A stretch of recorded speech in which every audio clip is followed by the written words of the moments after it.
उस पर मुझे आपने बोलने का अवसर दिया है। माननीय वित्त मंत्री जी ने कल इसी सदन में, सदन के समक्ष सिगरेट और टोबैको पे जब टैक्स लेकर के आई थी कि कंपनसेशन सेस खत्म हो रहा था, तब कल एक दूसरी भाषा थी और आज जब हेल्थ से नेशनल सिक्योरिटी, हेल्थ सिक्योरिटी से नेशनल सिक्योरिटी का एक बिल लेकर के आई हैं, तो अभी हमारे साथी प्रतिपक्ष के आज उनकी दूसरी भाषा है। मैं समझता हूं कि यह सदन इस बात का गवाह होगा। शायद देश की आज़ादी के बाद से तमाम विभाग के, मंत्रालयों के, अलग अलग विभाग के संबंधित हमारे विधेयक आते हैं और हमारे इस तरह का शायद ये पहला बिल होगा और ये इस सरकार की प्राथमिकता होगी, इस सरकार की सोच होगी कि अगर हम किसी डिमेरिट्स गुड पे एक सेस लगाने जा रहे हैं तो उस सेस का एक एक पैसा, एक एक पाई हम कहाँ खर्च करेंगे, हमारी क्या प्राथमिकता होगी, या हमारे देश के सामने उस प्रतिबद्धता को इस बिल में दर्शाने का काम कर रही है। और कदाचित आप भी इस बात की गवाह होगी कि शायद एक बिल में किसी भी देश की क्या प्राथमिक सुरक्षा होती है या क्या प्राथमिकताएं होती हैं। किसी भी देश की जो प्राथमिकता होती है उस देश के रहने वाले लोगों की, उनके स्वास्थ्य की सुरक्षा की एक प्रतिबद्धता या गारंटी की बात होती है। किसी भी देश के लिए सबसे बड़ी चिंता अगर है तो उसके हेल्थ सिक्योरिटी की चिंता है, चाहे कोविड का जिक्र किया हो और चाहे कोविड के पहले किसी वायरस का हो, कोई पैंडेमिक हो। देश के लिए, सरकार के लिए सबसे पहली प्राथमिकता उसके स्वास्थ्य की होती है, उस देश के इंसानों की। और दूसरी सबसे बड़ी प्राथमिकता कि उस देश में रहने वाले लोगों की सीमाओं की सुरक्षा हो या उस देश की नेशनल सिक्योरिटी हो। मुझे लगता है किसी देश की प्राथमिकता केवल दो सर्वोच्च हो सकती है, तो हेल्थ सिक्योरिटी और नेशनल सिक्योरिटी। और मैं बधाई दूंगा नरेंद्र मोदी जी की सरकार को कि पहली बार हेल्थ सिक्योरिटी, नेशनल सिक्योरिटी दोनों का समन्वय एक विधेयक में करके लाई है और इस बात की प्रतिबद्धता कर रही है कि हम जो ये सेस लगाने जा रहे हैं डिमेरिट्स गुड्स पे, उस डिमेरिट्स गुड्स का एक एक पाई हम किसी और चीज़ में नहीं खर्च करेंगे, इंफ्रास्ट्रक्चर पर नहीं खर्च करेंगे, डेवलपमेंट पे, वो भी जरूरी है। आज हमारी ग्रोथ रेट है, जब कल इसी सदन में हमारी तरफ से कहा जा रहा था 8.2, तो हमारी सुप्रिया बहन बैठी है, तो आईएमएफ का कमेंट भी, कोड भी पढ़ लें कि आज भी आईएमएफ ने कहा apart from all the constraint, India is one of the fastest growing economy और सबसे अच्छा है। तो वो भी आईएमएफ का कोड है और उसका जवाब बहुत स्पष्टता के साथ कल माननीय वित्त मंत्री जी ने दिया है, तो इसलिए मैं उस पर बहुत डिटेल नहीं जाना चाहता हूँ। हाँ, नहीं, वो तो आपकी साथी हैं, पढ़ के आती हैं, ऐसा नहीं है, पढ़ती है, मैं ये नहीं कहूँगा, लेकिन वो अपनी जो इस्तेमाल करने की चीज़ है उसको पढ़ती है कि जो उन्हें कहना, जानती सब है। मैं सुप्रिया जी के विद्वता पे कोई सवाल नहीं उठा रहा हूँ। तो मैं कहना चाहता हूँ कि आज कम से कम मैं माननीय वित्त मंत्री जी को इस बात की बधाई देता हूँ कि एक विधेयक में दो विषय, दो सब्जेक्ट, कि अगर हम इस सेस को लगा रहे हैं, इस उपकर को लगा रहे हैं, तो वो केवल उस पैसे से इस देश के लोगों के, रहने वाले लोगों के, एक एक व्यक्ति की, उनके स्वास्थ्य की सुरक्षा की गारंटी, और दूसरी तरफ उस सेस के पैसे से जो हमारी नेशनल सिक्योरिटी होगी उसकी गारंटी।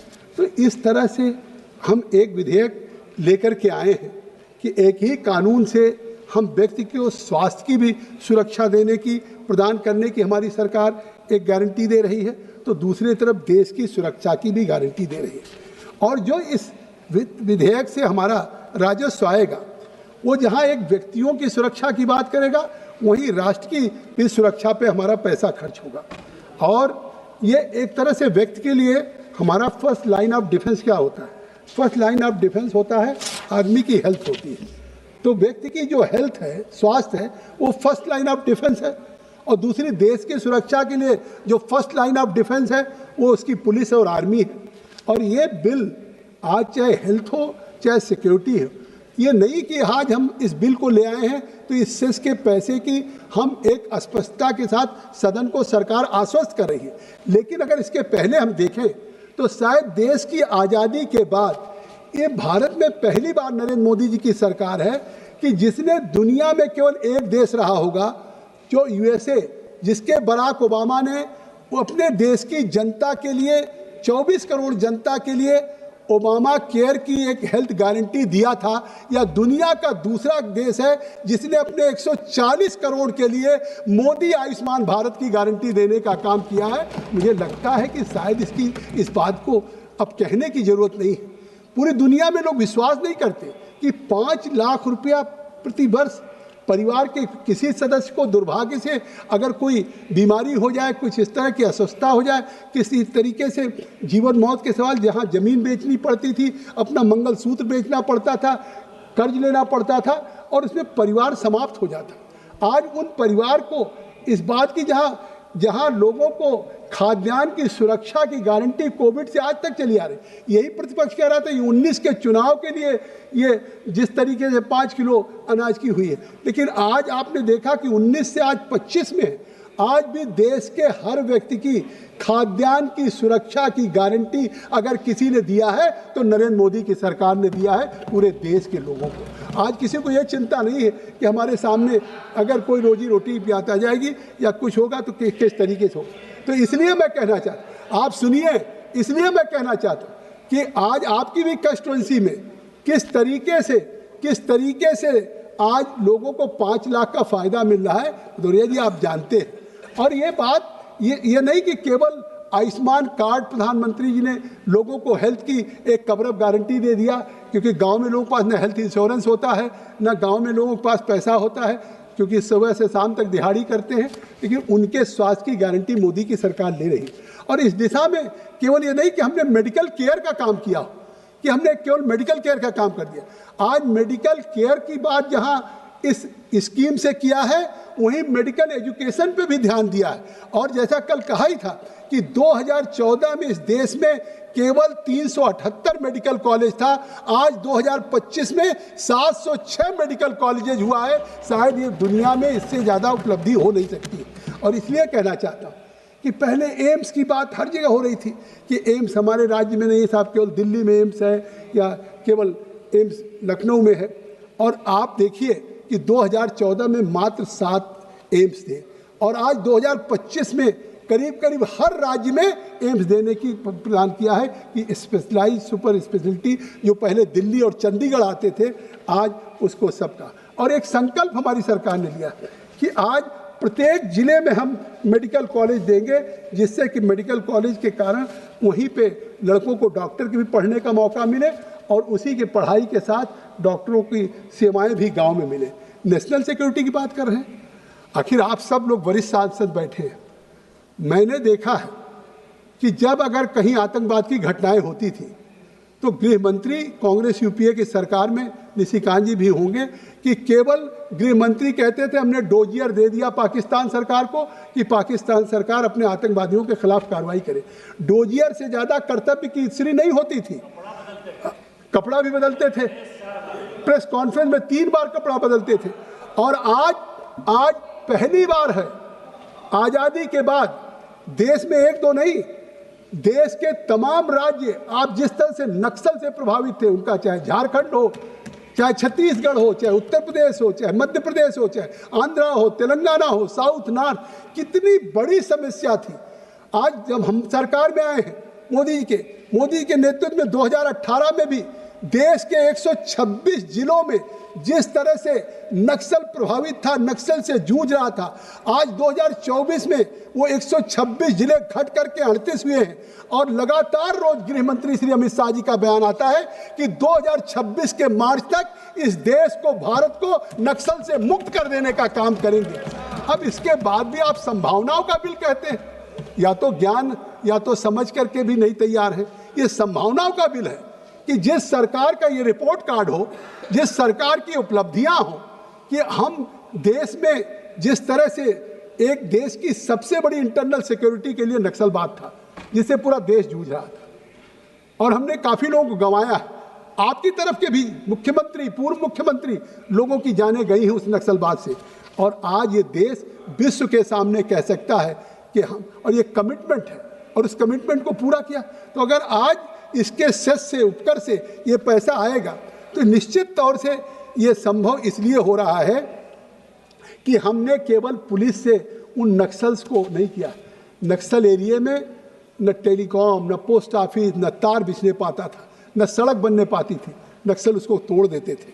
आज उन सड़कों में हम आज उस नक्सल प्रभावित को, जहां एक तरफ पुलिस से कम्बैट कर रहे हैं, पैरामिलिट्री फोर्सेज कम्बैट कर रही हैं, उस क्षेत्र का हम विकास भी कर रहे हैं कि नौजवान नक्सल की तरफ न जाए। नौजवान उस तरीके से, क्योंकि जब वहाँ पे बुनियादी विकास हो रहा है, पोस्ट ऑफिस हो रहा है, मेडिकल केयर सेंटर हो रहा है, टेलीकॉम का हो रहा है, सारी चीज़ें हो रही हैं। और इतना नहीं, नक्सल प्रभावित जिलों के विकास के लिए 30-30 करोड़ रुपया दिया गया है। शायद ये पहली बार सरकार ने दिया। किसी जिले में संभावनाएं हो सकती हैं तो उनकी संभावनाओं के जिलों को भी 10 करोड़ दिया गया है। और इससे आज उन जिलों में आज निश्चित तौर से बैंक बन रहा है, पोस्ट ऑफिस बन रहा है, रोड्स बन रही, इंफ्रास्ट्रक्चर्स बन रहा है। मैं कहना चाहता हूँ कि 2017 में आखिर जीएसटी कंपनसेशन सेस पान मसाला पे, गुटखा पे लगाया गया था। आज बार बार ये कहा जा रहा है कि साहब मशीन पे। अरे साहब, किस राज्य में नहीं पता है कि जो आज ये पान मसाला बनता था, अभी तक जो लगता था टैक्स या इन पे, वो केवल फाइनल प्रोडक्शन वैल्यू पे लगता था। कि आपने कहा कि हम 5000 पाउच बना रहे हैं तो उस 5000 पाउच पे आपको टैक्स देना है। और जबकि आप बना रहे हैं 1 लाख पाउच और आप 10 गाड़ियां जा रही हैं बाहर ट्रक से, और 1 ट्रक पे आप केवल टैक्स दे रहे हैं। हमारे राज्य में इस समय जीएसटी के तमाम ऑफिसर्स इसमें सस्पेंड किए गए। ये तो मैं पहली बार कहूंगा कि आज देश में जो बड़े पैमाने पे आज गुटखा में, पान पराग में जो बहुत बड़े में टैक्स एविजन हो रहा है और जिसका लाभ देश के स्वास्थ्य की सुरक्षा और राष्ट्र की सुरक्षा के लिए मिलेगा, ये विधेयक इसलिए स्वागत योग्य कदम है कि ये पहली बार इस तरीके का एक चीज उठाई गया। क्योंकि अब आखिर आप क्यों नहीं, आप मुझे लगता है कि भाई अगर आपने मशीन 1 लाख पाउच की बनाने की बात कही तो आप कहें हम 1 लाख की पाउच की मशीन हमने लगाई है, लेकिन हम प्रोड्यूस कर रहे हैं 5000 पाउच। ये फेयर है साहब? इससे साफ है कि अगर 1 लाख पाउच रोज बनाने की है, क्योंकि 1 मिनट में 5000 पाउच बन जाता, उसमें मसाला डाला, पैकिंग होती रहती है। कानपुर इसका बहुत बड़ा सेंटर है, यूपी में बहुत बड़ा सेंटर कानपुर है, लखनऊ है, अब इसका दिल्ली में और जगहों पे हो रहा है। तो आखिर अगर आज इतना बड़ा सुधार है तो इतना बड़ा सुधार है, अब यहाँ इस सदन में वरुण जी आप बोल रहे हैं, लेकिन इस बात को आप बोल रहे हैं, लेकिन देश के सभी राज्यों के जो फाइनेंस मिनिस्टर हैं, जिसमें कांग्रेस के भी होंगे, टीएमसी के भी होंगे, डीएमके के भी होंगे, वो सब इसको रियलाइज कर रहे थे। इसीलिए इस विधेयक पे जो सेस लगाने का है वो जीएसटी काउंसिल से परस्पर सर्वसम्मति के सहमति से है। यह निश्चित तौर से यह भी अपने आप में मुझे तो नहीं लगता है कि जब एक तरफ आपके फाइनेंस मिनिस्टर अगर आपके राज्यों को बैठ करके और उस मतलब जीएसटी काउंसिल में इस बात पे एग्रीड है, सहमति है, तो मुझे लगता है कि यहाँ पे आलोचना करने का तो कोई औचित्य है नहीं। क्योंकि आज जब निश्चित तौर से इस फाइनल प्रोडक्शन वैल्यू की जगह पे जो अभी तक सेस को कैलकुलेट होता था वो ये था कि साहब टैक्स होगा 20 पे 35% होगा, लेकिन अब जब मार्च 26 में वो ख़त्म हो जाएगा तो उसके बाद जो आज ये हेल्थ सिक्योरिटी से नेशनल सिक्योरिटी लागू होगा, अब ये केवल फाइनल प्रोडक्शन वैल्यू पे नहीं लागू होगा, बजाय इसके जो पान मसाला को उत्पादित करने वाली मशीन है उस मशीन की कैपेसिटी पे है। तो अगर केवल विरोध के लिए विरोध करना है, देश की सुरक्षा के साथ अगर इसका एक एक पैसा देश की सुरक्षा, देश के नक्सलवाद को समाप्त करने के लिए, देश के स्वास्थ्य की सुरक्षा के लिए, आज तो बिना इस सेस के भी कोई देश कल्पना कर सकता है कि अपने हर व्यक्ति को 5 लाख की स्वास्थ्य की गारंटी दे सकता है। और इस बार सरकार बनने के बाद अभी तक तो सोशियो इकोनॉमिक लिस्ट में जिसका नाम था उस परिवार को होता था, लेकिन अब नरेंद्र मोदी जी की सरकार ने कह दिया जो 70 वर्ष का व्यक्ति हो गया, चाहे किसी भी जात बिरादरी किसी इनकम का होगा, उसको आयुष्मान कार्ड से कवरअप किया जाएगा। ये अपने आप में कितनी बड़ी सुरक्षा प्रदान करने की बात होती है। तो आप ये तो अगर आप इसका विरोध कर रहे हैं तो एक तरह से आप टैक्स एवेजन को बढ़ावा देने की बात कर रहे हैं, आप ब्लैक मार्केटिंग को बढ़ावा देने की बात कर रहे हैं और अपने देश के रेवेन्यू को, लॉस ऑफ रेवेन्यू को सपोर्ट करने की बात कर रहे हैं। तो क्या अगर आप एक जनप्रतिनिधि के रूप में हैं, आप एक जिम्मेदार नेता प्रतिपक्ष के रूप में हैं या आप एक सांसद के रूप में हैं, तो क्या इस देश में जो राजस्व सरकार का होना चाहिए और सरकारें फेडरल स्ट्रक्चर में अलग नहीं होती? आखिर कल भी जो विधेयक पास हुआ है उसका फायदा केवल केंद्र को नहीं मिलेगा। वित्त मंत्री जी ने साफ कहा है कि उसका पैसा में जिस तरीके से केंद्र को आएगा उसके राज्य को भी मिलेगा। तो इसलिए मैं समझता हूं कि निश्चित तौर से इस जो अब अभी तक पान मसाला पे इस पे कोई करता था टैक्स चोरी, शायद नहीं कर पाएगा। आपने देखा होगा इसके एम एंड ऑब्जेक्ट में आखिर जियो पॉलिटिकल इनस्टेबिलिटी की बात होती है। आज पूरी दुनिया जूझ रही है रसिया यूक्रेन की लड़ाई में। आप देख रहे हैं इजराइल और फिलिस्तीन में, गाजा पट्टी में। आखिर जहां लोग कहते थे कि भारत थर्ड वर्ल्ड का बनेगा बैटलफील्ड, आज आप दुनिया भारत के विकास की तेजी को देख रहा है, भारत के जीडीपी को देख रहा है, भारत के ग्रोथ रेट को देख रहा है, न कि अब भारत की युद्ध को कोई देख रहा है। आज देख रहे हैं लोग रसिया यूक्रेन की तरफ, आज इजराइल फिलिस्तीन की गाजा पट्टी की तरफ देख रहे हैं। तो आज जब ये देख रहे हैं तो भारत ही एक ऐसा देश है कि जिसने इस जियोपॉलिटिकल इनस्टेबिलिटी में भी अपने भारत के हितों के साथ कोई समझौता करने का काम आदरणीय सभापति जी नहीं किया। हमारे अमेरिका से बहुत अच्छे रिश्ते, लेकिन हमें रसिया से सस्ते दामों पे तेल मिल रहा था। भारत पहला देश है कि उसने अमेरिका के रिश्तों के बावजूद भी रूस से सस्ता तेल लेने का काम किया। और इसके कारण आप देख रहे हैं, इसके कारण जिस तरीके की स्थिति आप बनी है कि आज आप यकीन करिए कि अमेरिका ने क्यों टैरिफ लगाया होगा, इसलिए कि हमने रूस से तेल लेना सस्ता शुरू किया। और जिस तरह से हमारा हुआ कि 25% लगा, उसके बाद 50% लगा, तो मुझे लगता है कि इसके बावजूद भी लोगों को लगता था कि हमारा यूएसए में जो सबसे बड़ा एक्सपोर्ट था उस एक्सपोर्ट में गिरावट आई। उसके बावजूद भी आज अगर ओवरऑल देखें जीडीपी रेट, तो ये हमारे लिए निश्चित तौर से इस सदन में मैं जब खड़ा हूं तो आज न केवल इस बात को मैं विश्वास के साथ कहता हूं, पूरे देश के लिए आश्वस्त होने के लिए और संतोष का विषय है, गर्व का विषय है कि आज दुनिया के इस पूरे जियोपॉलिटिकल इनस्टेबिलिटी में भी जहां ये आईएमएफ की रिव्यू है, सुप्रिया जी मैं कहना चाहता हूं कि आज आईएमएफ ने कल क्या कहा था, आपने कुछ कहा, मैं भी कह रहा हूं कि India's economy has continued to perform well, it is an IMF report. I think so, इसको भी आप देख लीजिए।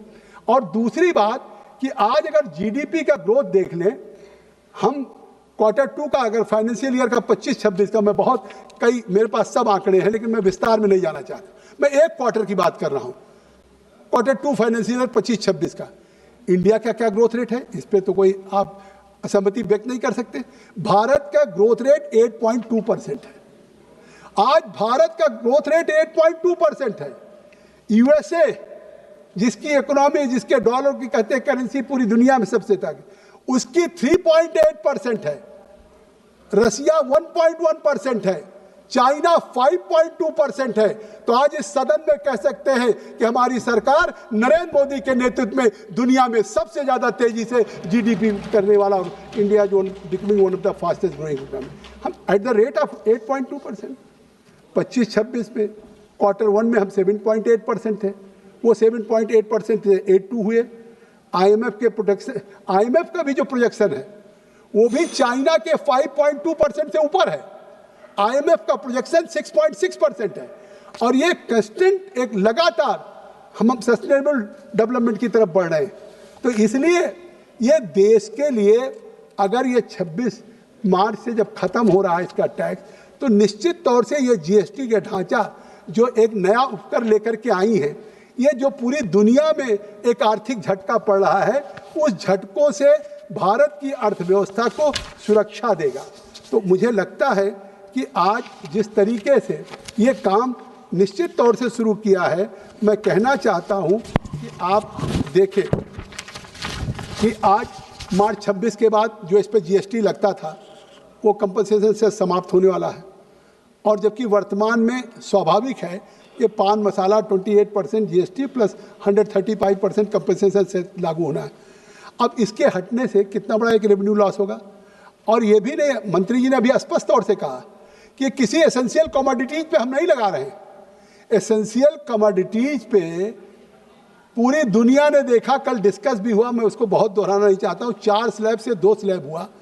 और जिस तरीके से मैंने तो अपने जीवन में नहीं देखा कि जिस तरह से जीएसटी में कम हुआ और उससे मोटरसाइकिल हो, ऑटोमोबाइल हो, गाड़ी हो, और आपका मोबाइल हो, टैबलेट हो, कपड़े हो, आप यकीन करिए हमारे यहाँ पे लोगों को मोटरसाइकिल 300 बिक गई एक दिन में, 800 बिक गई होंडा की और उसके इनफील्ड की, तो गाड़ियाँ नहीं मिल रही थी। तो स्वाभाविक है कि जहाँ दुनिया में क्रय शक्ति घट रही है, आज उस टैरिफ के बाद भी यूएसए की दुनिया में सबसे ज़्यादा आत्मनिर्भर भारत के सामानों की बिक्री।